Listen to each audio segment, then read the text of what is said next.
വലിയ വലിയ പ്രതിസന്ധികൾ ജീവിതത്തിൽ ഉണ്ടായിട്ടുണ്ട്. ആ പ്രതിസന്ധികളെ അതിജീവിക്കുവാൻ വേണ്ടിയിട്ട് ഈശോയുടെ മുമ്പിൽ ഞാൻ മണിക്കൂറുകൾ ചെലവഴിച്ചിറങ്ങി വരുമ്പോൾ എന്തെന്നില്ലാത്ത കൃപയുമായിട്ടാണ് എനിക്ക് അനുഭവിക്കുന്നത്.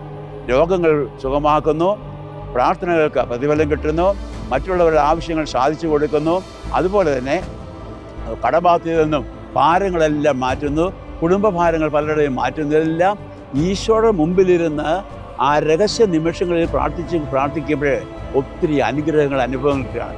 ഞാൻ എൻ്റെ അടുക്കൽ വരുന്നവരോട് പറയാറുണ്ട്, ഒരിക്കലും ഒരു വൈദികൻ എൻ്റെ അടുക്ക് വന്ന് അദ്ദേഹത്തിൻ്റെ പ്രയാസങ്ങളെ വിഷമങ്ങളെ പറഞ്ഞപ്പോൾ ഞാൻ പറഞ്ഞു, അച്ഛാ ഒരു കാര്യം ചെയ്യും, 9 ദിവസത്തേക്ക് അച്ഛൻ 9 ദിവസത്തേക്ക് അരമണിക്കൂർ രാവിലെയും അരമണിക്കൂർ വൈകുന്നേരവും ദിവ്യകാരുണ്യ സന്നിധിയിൽ ഇരുന്ന് പ്രാർത്ഥിച്ചോ, ഈ പ്രയാസങ്ങൾ വിഷമങ്ങൾ സമർപ്പിച്ചോ. അച്ഛന് പ്രാർത്ഥിക്കാൻ പറ്റുന്നില്ല, വേണ്ട, ഈ പ്രയാസങ്ങൾ സമർപ്പിച്ചോ, അരമണിക്കൂർ ഇരിക്കാൻ പറഞ്ഞു.